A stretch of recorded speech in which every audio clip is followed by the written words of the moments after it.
Rukun wuduk berapa perkara? Adik jawab, adik baju merah. Rukun wuduk berapa perkara? 3. Salah. Baju hijau. Berapa perkara rukun wuduk? 5. Salah. Baju biru belakang. 4. Salah juga. 13. Lagi salah.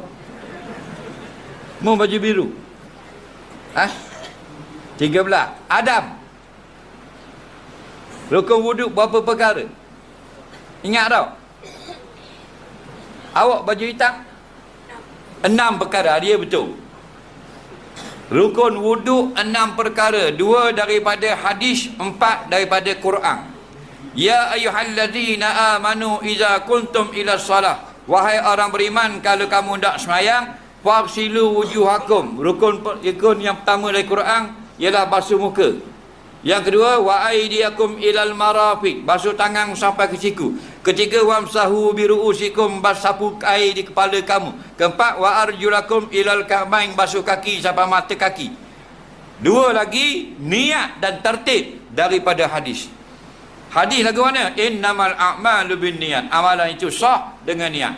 Lagi hadis, bada Allahu bima bada ibda'u bima bada Allahu bihi. Kamu mulakan ibadat itu mana Allah sebut dulu di dalam Quran. Jadi rukun wuduk, niat adalah rukun. Nabi kata innamal a'malu binniyat.